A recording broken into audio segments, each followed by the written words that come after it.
پھر آگے بڑھتے ہیں طالب علم، عالم، دین کی طرف سفر کرنے والے، اور ہم سب بھی دین کے طالب علم ہیں۔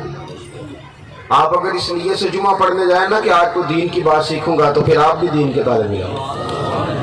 لیکن اگر ارادہ یہ ہو کہ آج تقریر سننی ہے مولانا کیا کہتے ہیں، تو پھر اپنے محلے کے مولوی سے جا کے بحث کر لیں کہ وہ تو یہ کہہ رہے تھے، تو یہ مسئلے نہیں سناتا، تو یہ بتاتا ہی نہیں، تو جی سانو تے مولوی گالی نہیں سیدھی دس دے۔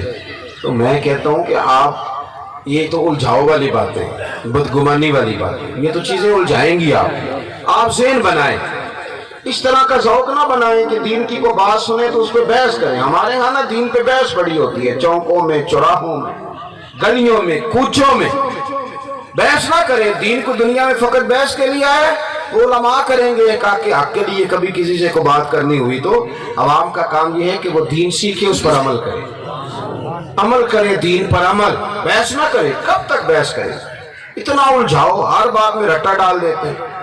نبی پاک صلی اللہ علیہ وسلم نے فرمایا جس نے دین کا علم اس لیے حاصل کیا کہ جاہلوں پہ روب جمائے گا یا علماء سے بحث کرے گا، اسے تو اللہ جنت کی خوشبو بھی نہیں دے گا۔ دین کو سیکھیں، اور اس طرح سیکھیں کہ اس پہ عمل کرنا، عمل کے ارادے۔ حضرت امام مالک رحمۃ اللہ علیہ کا ایک شاگرد تھا، وہ نا بڑا انوکھا شاگرد تھا، کبھی 15 دنوں کے بعد آتا، کبھی 20 دنوں کے بعد آتا، کبھی 2 مہینے کے بعد آتا پڑھنے کے لیے آتا، اور آ کے استاد جی سے کہتا کہ جناب مجھے 3 حدیثیں پڑھا دیں۔ اب یہ شاگردوں کے اندر بھی مقابلے چلتے ہیں، مریدوں کے بھی آپس میں چلتے ہیں، یہ بڑے رٹے ہوتے ہیں۔ تو وہ آتا، سبق لیتا چلا جاتا۔ کچھ شاگرد جو تھے وہ ناراض ہو گئے کہ ہم روز آتے ہیں، یہ نواب ہے، کبھی 15 دنوں میں آئے، کبھی 3 ماہ میں آئے، کبھی کب آئے، یہ کیا معاملہ ہے؟ اب کیا آئے گا تو پوچھیں گے۔ تو وہ آیا، 3 حدیثیں کہیں، حضرت نے روایت حدیث فرمایا، اس نے سماع کیا اور وہ نکلا۔ جا رہا تھا جب تو اس کے دوستوں نے اس کو روک لیا، کہنے لگے یہ تو بتا کہ پہلے تو آتا مرضی سے ہے، اور پھر تو اتنا انوکھا آدمی ہے کہ تو استاذ کو پابند کرتا ہے کہ 3 حدیثیں پڑھانا۔ ان کا دل چاہے تو 2 پڑھائیں، چاہے تو 6 پڑھائیں۔ تو کیا کس قسم کا آدمی ہے، تو مرضی کرتا ہے؟ بڑا سیانہ بندہ تھا، کہنے لگا میرے دوستو تم نے جلدی کی، مجھ سے وضاحت ہی نہیں پوچھی، تو میاں کچھ تو مجبوریاں رہی ہوں گی، یوں ہی کوئی بے وفا نہیں ہوتا۔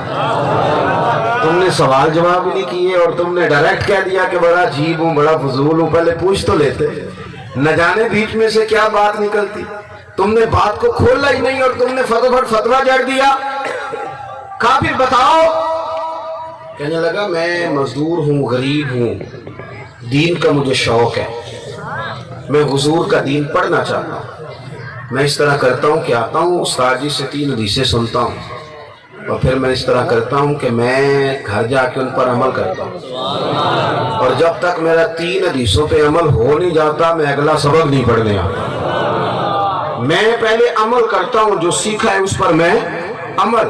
ہمارے یہاں لوگ، میرے ساتھ تو خیر بڑا مقابلہ چلتا ہے ہر جلسے میں، دوستوں کا یہ کہنا ہوتا ہے کہ جناب لمبی تقریر کریں، کیونکہ تقریروں کا آج کل رواج ہے نا، 1.5 گھنٹے کی تقریر، 1.25 گھنٹے کی تقریر۔ تو میں کہا کرتا ہوں کہ جو آپ نے پچھلے مولانا سے سنی تھی وہ پہلے سنائے نا، پھر آپ کو اگلی سناتے ہیں۔ بھائی تقریریں پیٹ بھرنے کو تو نہیں نہ ہوتی، تو نصیحت لینے کو، یہ تو اس لیے ہے کہ ہم کچھ تھوڑا سا عکس کریں، ہم کچھ حاصل کریں۔ تو علم کا ذوق اس لیے ہونا چاہیے کہ کچھ چیز ہمیں میسر آئے۔ اب علماء ایک تو یہ کہ ہم